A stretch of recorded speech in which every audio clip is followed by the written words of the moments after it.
السلام عليكم ورحمة الله وبركاته.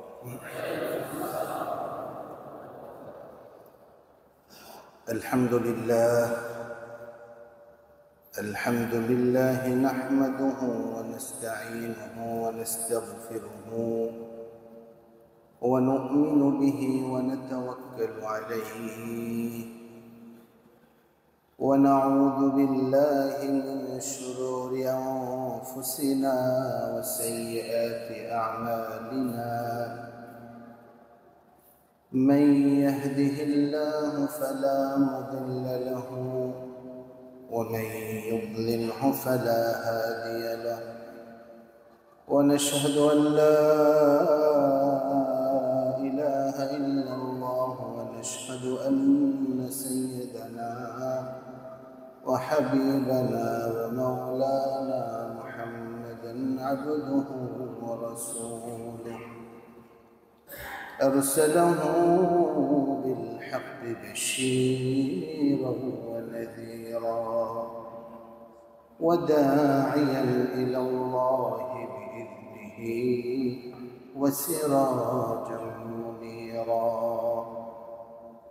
فقد قال الله تعالى في شان حبيبه آمرا ومخبرا: أعوذ بالله من الشيطان الرجيم.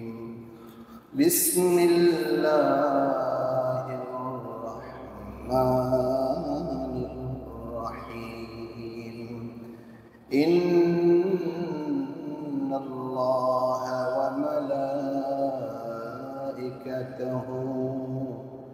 يصلون على النبي يا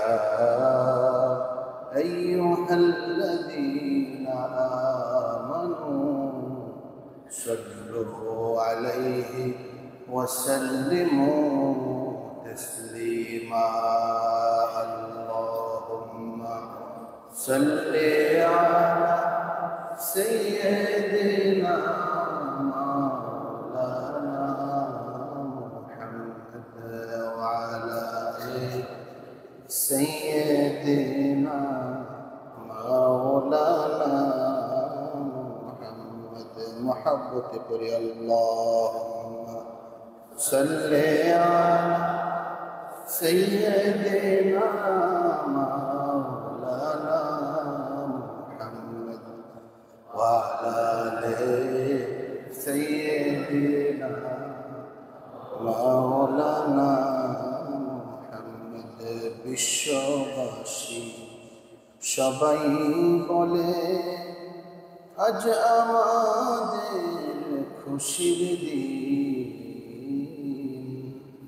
মোদের মাঝে তশরিফ আনলেন রহমাতাল লিল আলামিন। আল্লাহুম্মা সাল্লি আলা সাইয়্যিদিনা মাওলানা মুহাম্মদ ওয়া আলা আলি সাইয়্যিদিনা মাওলানা بلغ العلا بكماله، كشف الدجى بجماله، حسنت جميع خصاله. صلوا عليه وآله. لا إله إلا الله، لا إله إلا الله، لا إله إلا الله، لا إله إلا الله، لا إله إلا الله، لا إله إلا الله، لا إله إلا الله، لا إله إلا الله، لا إله إلا الله محمد رسول الله صلى الله عليه وسلم. الحمد لله والصلاة والسلام على سيدي رسول الله وعلى آله وأصحابه ومن والاه মহান আল্লাহ রাব্বুল আলামিন জল্লা জালালুহু আম্মা নাওয়ালুহু মহিয়ান দরবার শরীফে আমরা অসংখ্য শুকর আদায় করি। পবিত্র রজব মাসের শেষ দিন জুমার দিন আল্লাহ পাক তিনি আমাদেরকে তেনার ঘরে হাজির করেছেন, আসার তৌফিক এনায়েত করেছেন। এই মহান নিয়ামতে আমরা খুশি হয়ে অন্তরের উত্তরস্থল থেকে করে দিচ্ছি আলহামদুলিল্লাহ। এবং আমাদের সকলের প্রাণ প্রিয় নবী, আমাদের সকলের অন্তরের প্রশান্তি, আমাদের অন্তচোখের জ্যোতি আলো, আমাদের সকলের প্রাণের চেয়ে অধিক প্রিয় সাইয়্যিদুল মুরসালিন খাতামুন নবিয়্যিন সাইয়্যিদুনা ওয়া মাওলানা মুহাম্মদ রাসূলুল্লাহ সাল্লাল্লাহু আলাইহি ওয়াসাল্লামের প্রতি দুরূদ ও সালাম পেশ করি। মোহতারাম হাজিরিন, পবিত্র কালামে পাকের প্রতিটি সূরা, প্রতিটি আয়াতের, প্রতিটি বাক্যের, প্রতিটি হরফের মধ্যে, প্রতিটি নক্তার মধ্যে আল্লাহ তাআলা অসংখ্য রহস্য তিনি লুকিয়ে রেখেছেন। দিয়ে আবার বলেছেন এই কোরআন শরীফ বোকাদের জন্য না, এটা বুদ্ধিমানদের জন্য। আবার বলেছেন বুদ্ধিমান কিন্তু আবার শর্ত না যে পৃথিবীর সর্বশ্রেষ্ঠ বিশ্ববিদ্যালয়ে না পড়লে তিনি বুদ্ধিমান হতে পারবেন না। তার শারীরিক চওড়া, তার দৈহিক গঠন এরকম না হলে সে বুদ্ধিমান হতে পারবে না, এটা কোনো শর্ত দেয় নাই। বরং আল্লাহ পাক বুদ্ধিমান তাদেরকে বলেছেন যারা একটু মহব্বতের সাথে এগুলো নিয়ে একটু চিন্তা করে। আল্লাহ পাক তাদের কাছে এই পবিত্র কালামে পাকের রহস্যগুলো তাদের সামনে তিনি উদ্ভাসিত করে দেন। সুবহানাল্লাহ। তো যদি আজকে আমার আলোচনা ওই মুখী না, এই ভূমিকাটা প্রয়োজন। এজন্য আল্লাহ তাআলা প্রিয় হাবিব সাল্লাল্লাহু আলাইহি ওয়াসাল্লামের জীবনের এত বড় একটি ঘটনা আল ইসরা ওয়াল মিরাজ, এটার গভীর রহস্য তিনি কিন্তু এই কালামে পাকের মধ্যেই তিনি ঢুকিয়ে রেখেছেন। এটা আমাদের সামনে ধরা পড়ে না বিধে আমরা এটার গুরুত্ব বুঝে আসেন। দুইটি সূরা, সূরাতুল ইসরা এবং সূরাতুন নজম, আজকে সূরা তেলাওয়াত হয়েছে। এই দুটি সূরার মধ্যে কিন্তু আল্লাহ তাআলা সমস্ত রহস্য, মিরাজ শরীফের সমস্ত বিস্তারিত ঘটনা এটার মধ্যে তিনি ঢুকিয়ে রেখেছেন। আল্লাহ পাকের ইরশাদ সূরা ইসরা এর শুরুতে সুবহানাল্লাযী আসরা বিআবদিহি, এই আবদুন আবদিহি, এটা চিন্তা করলে অনেক জবাব পেয়ে যায় মানুষ। তো যদিও আল্লাহ পাক ওই রকমের ওই পর্যায়ের জ্ঞানী হিসাবে আমাদেরকে হয়তো কবুল করেননি, তারপরেও জ্ঞানীদের সোহবতে সাথে থেকে যদি কিছু শেখার তৌফিক দেন তো এটা আপনার সামনে আপনাদের খেদমতে এটা পেশ করার চেষ্টা করবেন ইনশাআল্লাহ। সুবহানাল্লাযী আসরা বিআবদিহি, সম্মানিত পবিত্রতা ঘোষণা করছে ওই মহান সত্তা যিনি তেনার আব্দকে তিনি ভ্রমণ করিয়েছেন রাতের একটি অংশে। এই আবদিহি, এটার মধ্যে কিন্তু আব্দ মানে বান্দা, আব্দ মানে বান্দা। তাহলে একটা বান্দার শুধু রুহুকে বান্দা বলা হয় না। যদি বলা হয় এনার রুহুটা বান্দা, এটা ঠিক না। বান্দা বলতে হলে রুহু এবং দেহ দুইটা একসাথে পাইতে হয়। এই জন্য ওই মিয়াসাবদের জন্য এটা একটা জবাব। যারা বলেন মেরাজ শরীফ এটা ঘুমের জগতে হয়েছে, এটা সশরীরে হয়নি। না, শব্দ বলতে গেলে একটু শরীর প্রয়োজন, শরীর এবং এটার ভিতরে একটা রুহু। এটা আল্লাহ তাআলা কিন্তু এই জবাবটা এই শব্দের মধ্যে দিয়ে দিয়েছে। তারপর আল্লাহ তাআলা বলেছেন আবদিহি, আবদিহি তেনার বান্দা। কার বান্দা? আল্লাহ। এখানে তো সুবহানাল্লাযী আসরা বিআবদিল্লাহ বলতে পারতেন, বিআবদিল্লাহ মানে আল্লাহর বান্দা, সেটা না বলে আসরা বিআবদিহি, তার বান্দা, আল্লাহর বান্দা না বলে তার বান্দা বলেছে। এখানে একটি শব্দের মধ্যে আবদিহি, একটি শব্দের মধ্যে নিয়ে আসেন আলাদা আবদ আলাদা আল্লাহ, এটা তিনি করেন নাই। কেন?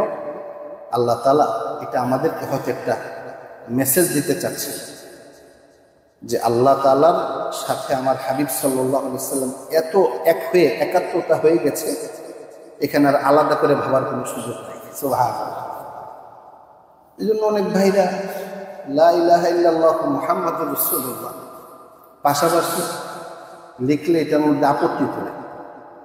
ভাই পাশাপাশি লেখলেই যদি এক ক্যাটাগরির হয়ে যায়, তাহলে আসুন আমি আর আপনি পাশাপাশি দাঁড়াই, প্রেসিডেন্টের পাশে মেথর দাঁড়াইতে বলি, ওনারা এক হয়ে যাবে আমাদের হিসাব অনুযায়ী।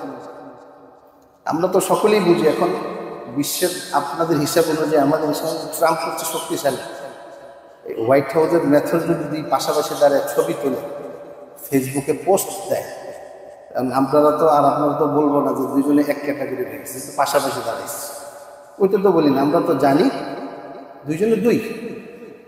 এইখানে লা ইলাহা ইল্লাল্লাহু মুহাম্মাদুর রাসূলুল্লাহ দুইটা পাশাপাশি লিখলে যদি এক মনে হয় আপনাদের কাছে, এটা হচ্ছে আমাদের রাসূল সাল্লাল্লাহু আলাইহি ওয়াসাল্লামের ব্যাপারে আমাদের সুধারণার অভাব, হুসনুল জান্নার অভাবের কারণে কথা বলতে হবে। আল্লাহু মুহাম্মদ সাল্লাল্লাহু আলাইহি ওয়াসাল্লাম এটা পাশাপাশি লিখলে যদি এক মনে হয়, এই ধরনের মানসিকতা পরিহার করা প্রয়োজন। আল্লাহ হেদায়েত দান করে আমাদের। আল্লাহ এইখানে আল্লাহ তাআলা মেহমান বলতে পারতেন দাইফ, অথবা বন্ধু বলতে পারতেন সাদিক, এটা না বলে আব্দ বলেছেন। এটা একটু চিন্তা করার বিষয়। আব্দ এমন একজনকে বলা হয় যিনি সার্বক্ষণিক তার মনিবের এত কাছাকাছি থাকেন যেটা অন্য কেউ থাকতে পারে না, যিনি এমন কিছু জানেন মনিব সম্পর্কে যেটা অন্য কেউ জানে না, যিনি এমন প্রত্যেক জায়গায় যেতে পারেন যেখানে অন্য কেউ যেতে পারে না, মেহমানও যেতে পারে না। এই জন্য আল্লাহ তাআলা তাঁর হাবিবের সাথে আব্দ শব্দ লাগিয়ে বুঝাইছেন, আমার হাবিব আমার এত কিছু জানেন, এত আমার সার্বক্ষণিক তিনি আমার সাথে থাকেন, এটা অন্য কেউ হলে হতো না। আব্দ শব্দটা তিনি ব্যবহার করেছেন।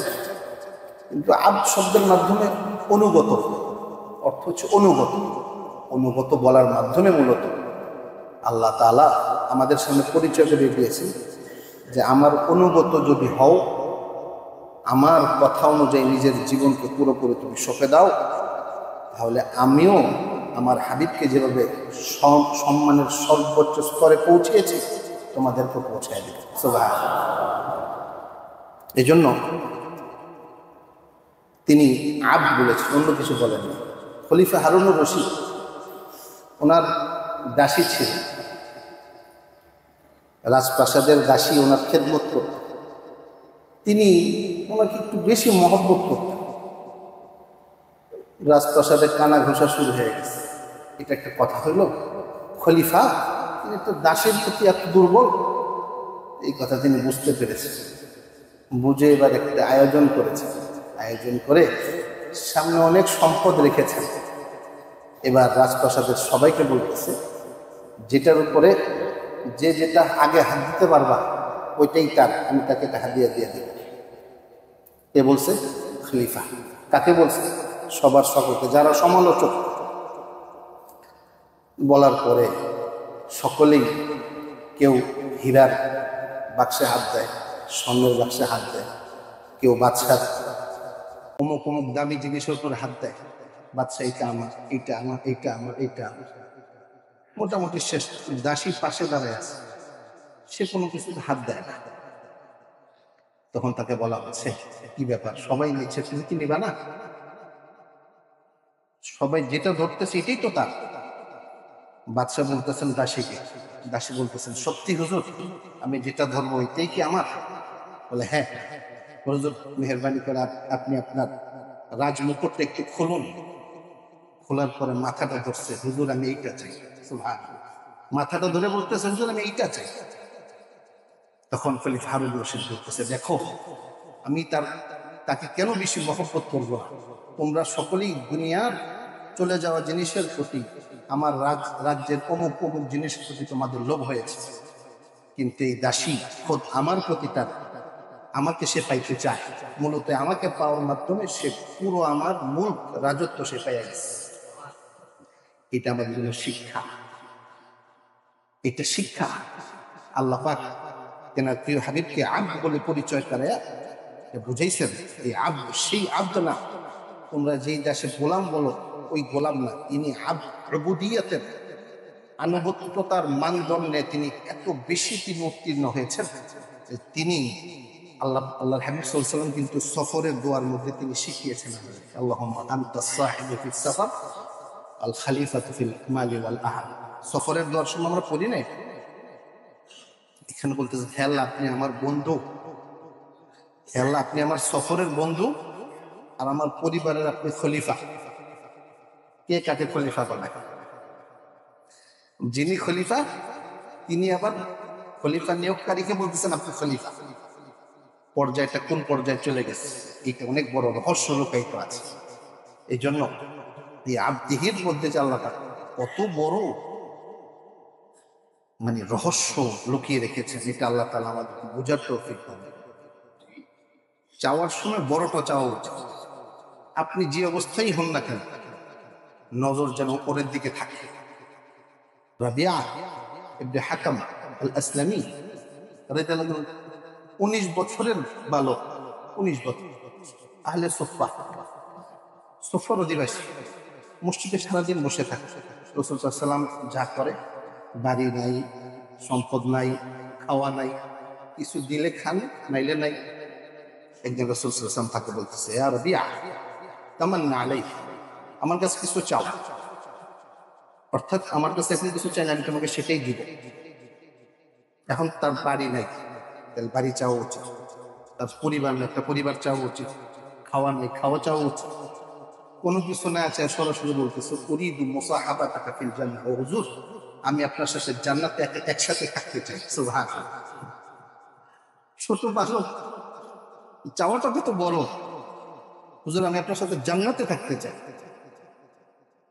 তাহলে চাওয়াটা যেন বড় হয়, চোখ যেন উপরের দিকে থাকে, চাওয়া অনুযায়ী চলে আসবে। এই জন্য মুহতারাম হাজিরিন, আমাদের এই রকমের চাওয়াটা যেন এরকমই হয়, আল্লাহ তাআলা আমাদেরকেও এরকম বড় পর্যায়ে নিয়ে যাবেন ইনশাআল্লাহ। মুহতারাম হাজিরিন, বলছিলাম আল ইসরা ওয়াল মিরাজ এই সম্বলিত হাদিস বর্ণনাকারী মুতাওয়াতির পর্যায়ে, মানে এত বেশি পরিমাণ সাহাবীরা এটা বর্ণনা করেছেন যে এটাকে অস্বীকার করার কোনো কারণ নেই। ইমাম মাওয়াহিবুল লাদুনিয়াত ইমাম কুসতুলানী রাহমাতুল্লাহ আলাইহি তিনি বলেছেন 26 জনেরও অধিক বেশি সাহাবী হাদিস বর্ণনা করেছেন। ইমাম সুয়ুতী রাহমাতুল্লাহ বলেছেন না 31 জন। এত বেশি সাহাবী যেই ঘটনাগুলোকে বিভিন্ন ভাগে বর্ণনা করেছে, অস্বীকার করা আমাদের উচিত না। এটা দুই ভাগে হয়েছে, একটা ছিল রাতের ভ্রমণ বাইতুল্লাহ শরীফ থেকে বাইতুল মুকাদ্দাস, আরেকটা ছিল বাইতুল মুকাদ্দাস থেকে উপরের দিকে। এবার কোন দিকে? মালা নিহায়ালা, একবারে যেখানে কোনো সময়, যেখানে কোনো জায়গা, লা মাকান লা জামান, সময় এবং স্থান ছিল না, ওইখানে আল্লাহ তাআলা তার হাবিবকে নিয়ে গিয়েছে। এটা একটা অনেকটা সারপ্রাইজ দেওয়া না, সারপ্রাইজ মানে ঘুমাইতেছেন, হুজুর সাল্লাল্লাহু আলাইহি ওয়াসাল্লাম বলছেন বাইনা আনা নাইম ইয আতানি জিবরিল, আমি ঘুমাই আছি, জিবরিল আমাকে এসে বলছে হুজুর আপনাকে আপনার রব আমাকে সাথে করে নিয়ে যেতে বলছে। সুবহানাল্লাহ।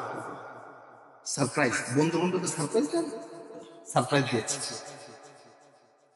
তো সফরের দুইটা ভাগ, প্রথমে জমিনের সফর, তারপর ঊর্ধ্ব আকাশের সফর। জমিনের সফরটা আগে ছিল, এখান থেকে ঊর্ধ্ব সফর হয়েছে। এইটার ব্যাপারে আবার কিছু ইখতিলাফ, কিছু মতভেদ আছে। কেন এটা হয়েছে? দুই পার্টে না হয়ে সরাসরি বাইতুল্লাহ শরীফ থেকে কেন উপরের দিকে উঠলেন না, ওইখানে পর্যন্ত কেন যাওয়া লাগে? এটার জবাবে কেউ বলেছেন আল্লাহ রাসূল সাল্লাল্লাহু আলাইহি ওয়াসাল্লামকে দীর্ঘ ঊর্ধ্ব আকাশের সফরের জন্য, জমিনের সফরের মাধ্যমে ঊর্ধ্ব সফরের জন্য প্রস্তুত করেছেন। এটা একটা ব্যাখ্যা। দ্বিতীয় ব্যাখ্যা ছিল বাইতুল মুকাদ্দাস এমন একটি জায়গা, ওই বরাবর আসমানে যাওয়ার সিঁড়ি অবস্থান করতেছে। সুবহান, আসমানে যাওয়ার সিঁড়ি ওই বরাবর, এই জন্য ওই পর্যন্ত নিয়ে ওই তারপর ওইখান থেকে সরাসরি একেবারে পিলারের মতো সোজা, এরকম সিঁড়ির মতো ওইখানে তারপরে উঠিয়েছে। যদিও আল্লাহ তাআলা কুদরতের জন্য সিঁড়ি পাওয়া জরুরি না, যে কোনো ভাবেই নিতে পারে, আমাদের বোঝার জন্য বলছি।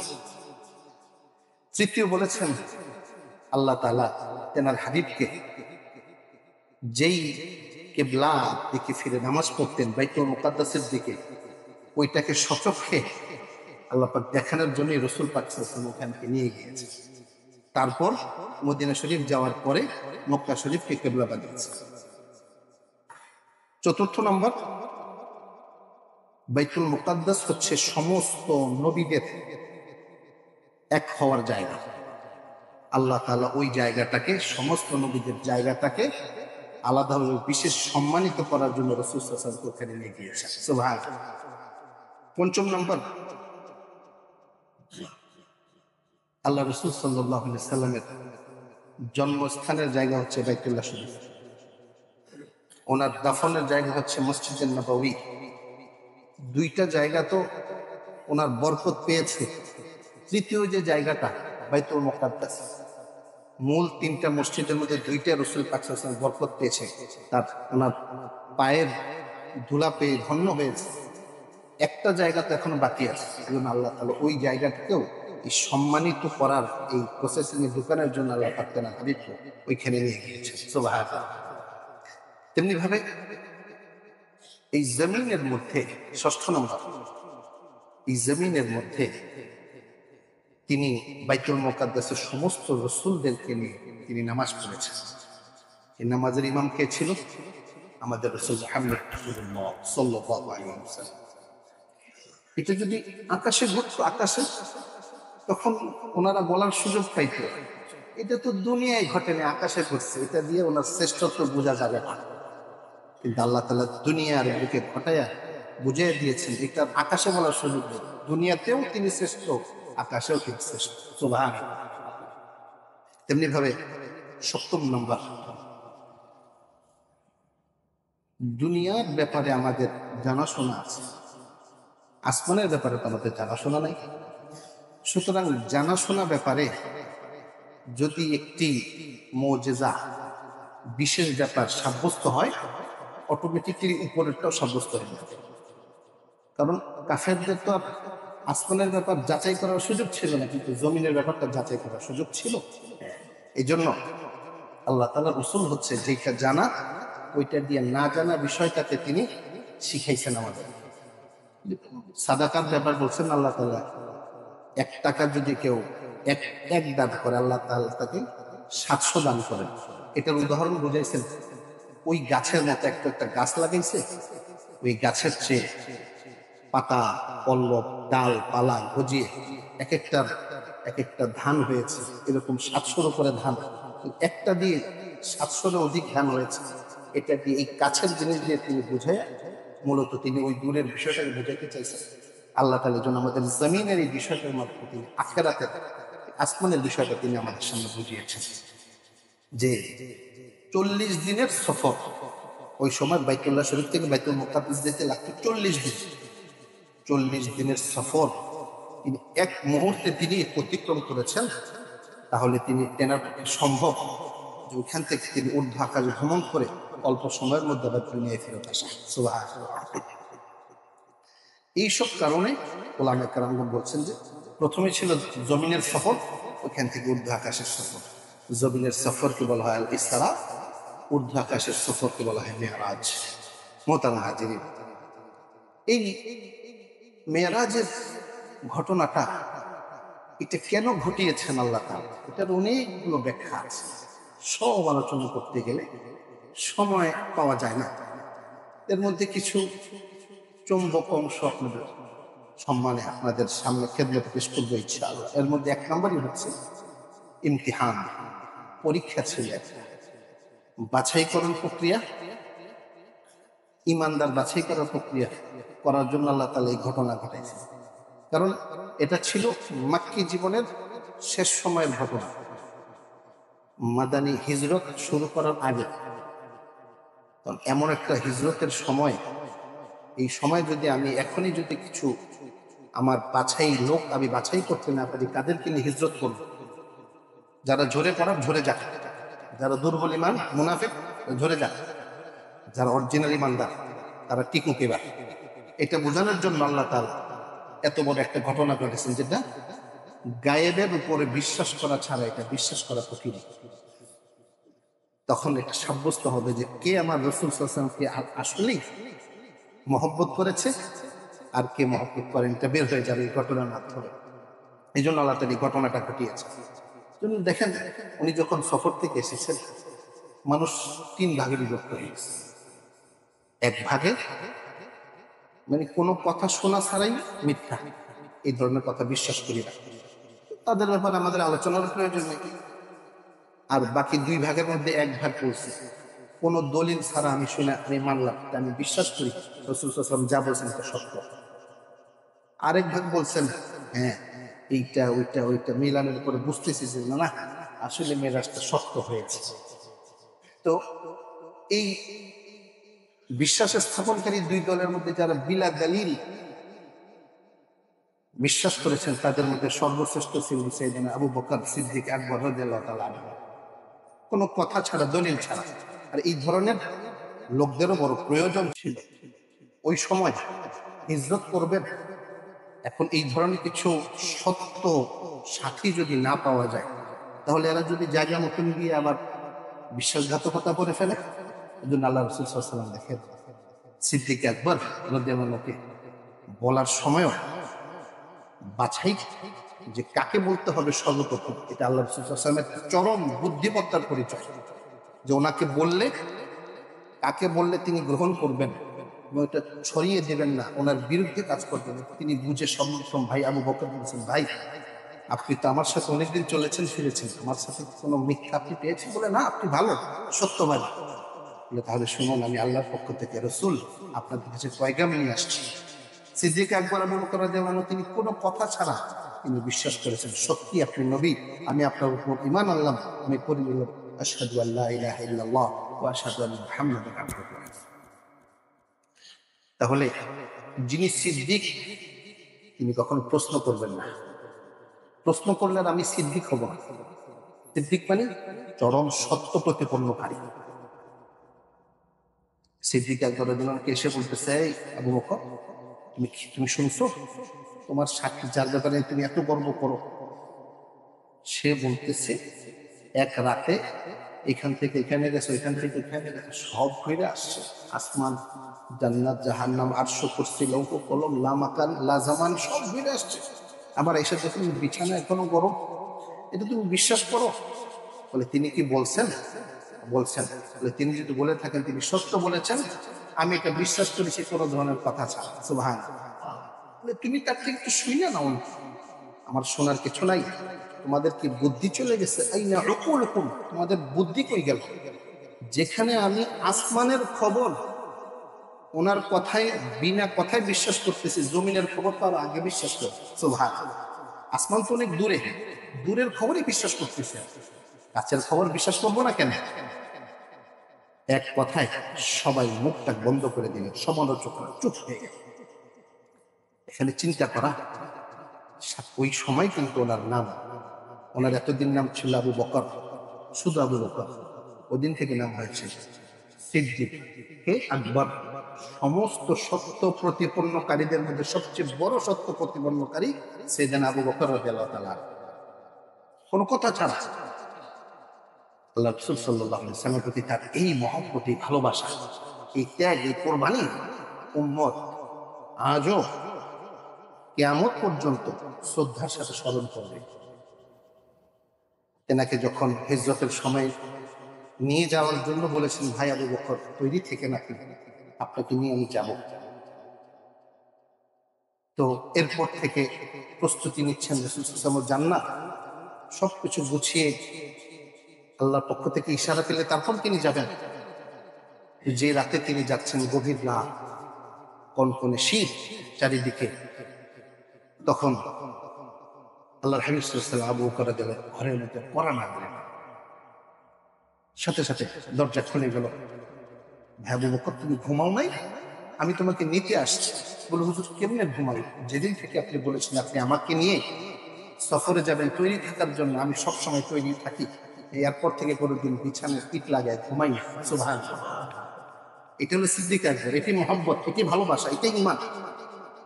কতটুকু ত্যাগ কোরবানির মানসিকতা থাকলে একটা রাতও না ঘুমায় শুধু যাবেন এই ইশারা পাওয়ার জন্য দরজায় দ্বারা অপেক্ষা করতেছেন। হুজুর আপনি আমাকে ডাকবেন, আমি ঘুমায় থাকবো, আপনার কষ্ট হবে, এটা আমি মানতে পারি না।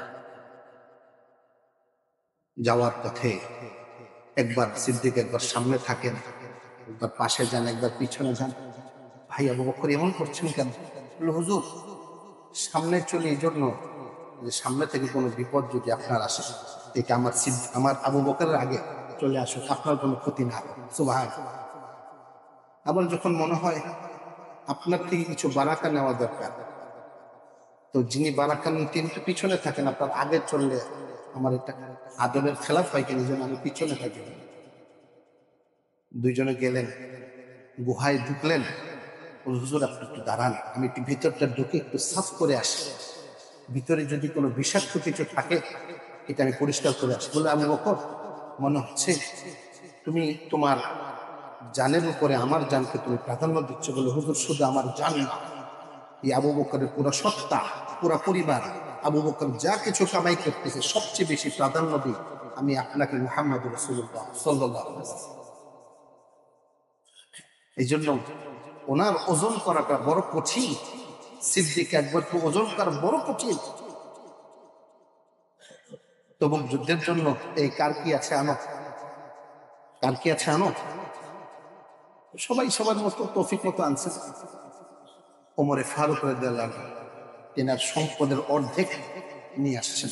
বলে, হুজুর এটা ইসলামের জন্য, আপনার জন্য এটা আমি এইটুকু সৎকার করবো। বলে, তুমি কি রেখে আসছো? বলে, হুজুর আমি আমার জন্য অর্ধেক রেখে আসছি, আপনার জন্য অর্ধেক নিয়ে আসছি, অর্ধেক বাড়িতে রেখে আসছি। একটু পরে সিদ্দিক আকবর রাদিয়াল্লাহু আনহু একটা পাত্র, একটা কাপড়, দুই তিনটা জিনিস নিয়ে আসছে। হুজুর এটা আমার জন্য যদি আপনি মেহেরবানি করে কবুল করেন।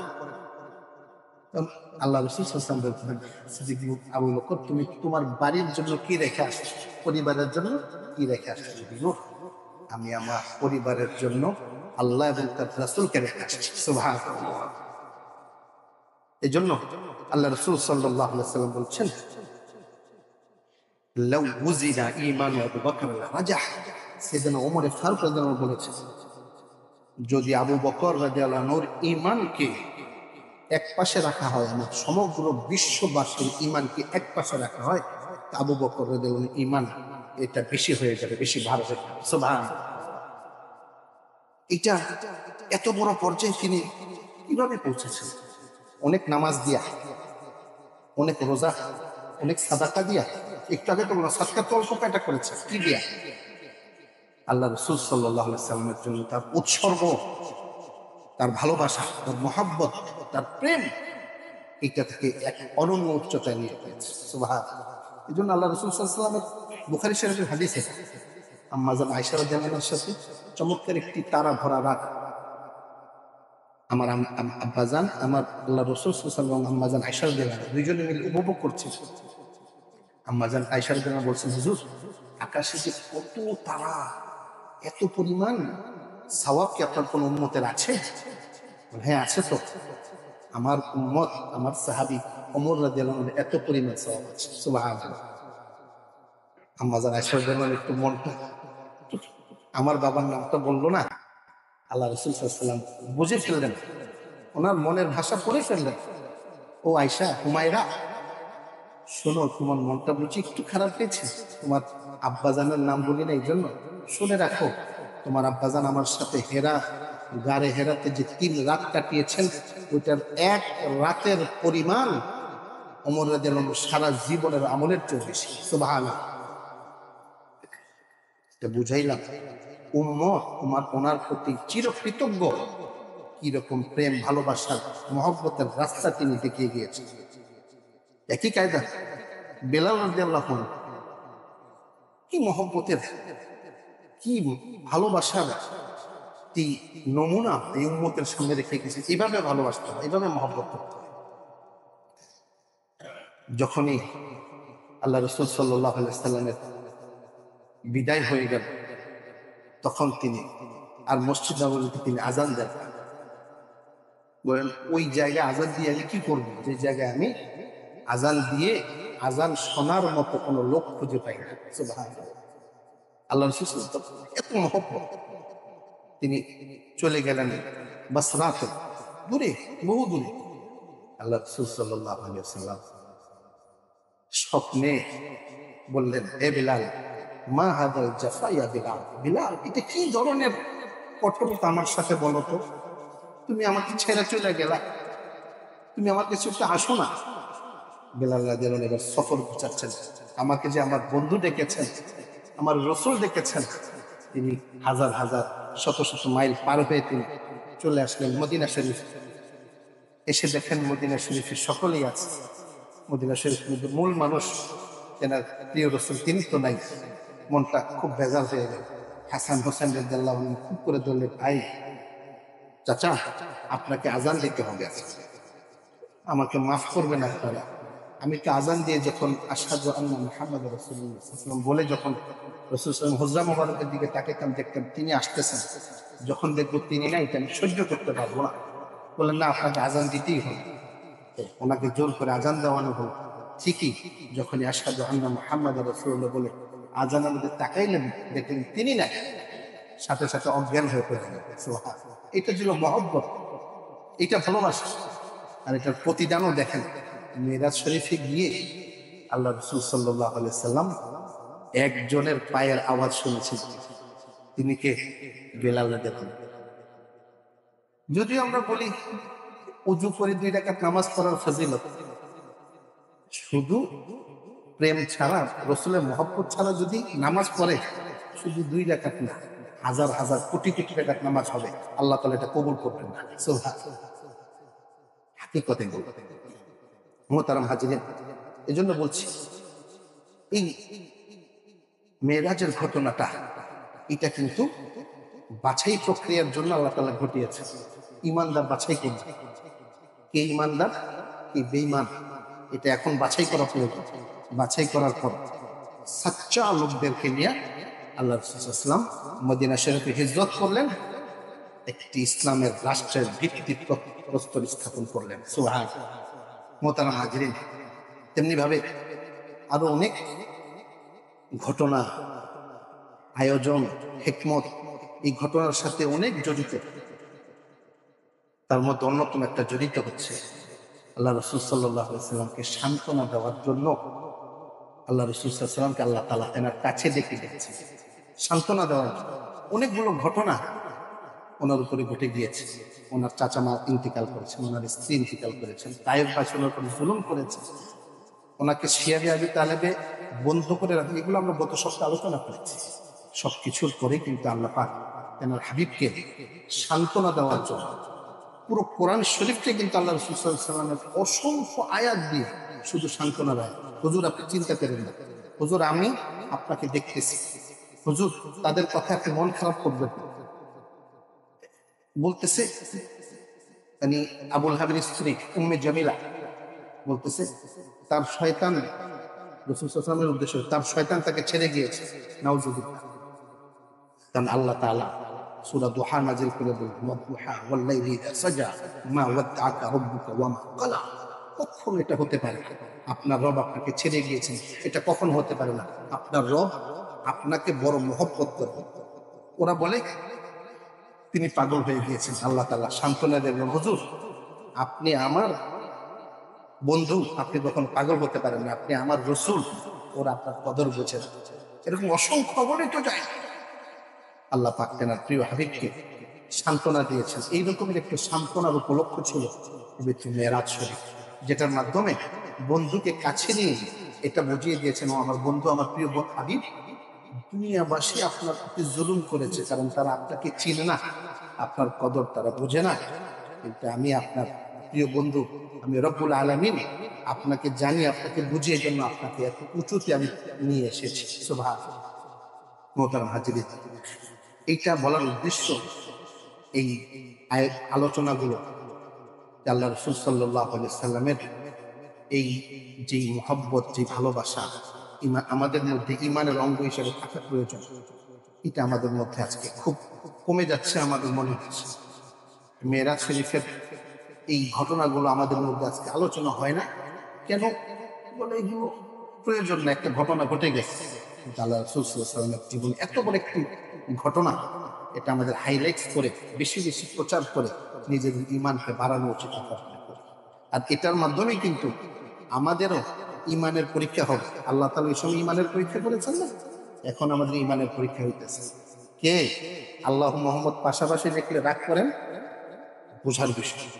মেরাজুল নবী সাল্লাল্লাহু আলাইহি ওয়াসাল্লামকে কারা কারা ঘুমের জগতের প্রচার করে, ওনারা সশরীরে বিশ্বাস করেন না। এনাদেরকে বাছাই করার জন্য কিন্তু আল্লাহ তাআলা এই ঘটনা করেছে। সাবধান, আমরা যেন ওই দলের মধ্যে না পড়ি। আমরা যেন আল্লাহ রাসূল সাল্লাল্লাহু আলাইহি ওয়াসাল্লামের জীবনে ঘটেছে যা, এটাকে ওইভাবে ইয়াকিন করতে পারি, ঈমান আনতে পারি। আল্লাহ তাআলা আমাদেরকে তৌফিক দান করেন। আল্লাহুম্মা আমিন। ওয়া আখিরু দাওয়ানা আলহামদুলিল্লাহি রাব্বিল আলামিন। যারা সুন্নাত করেনি, সুন্নাতের নামাজ পড়েনি।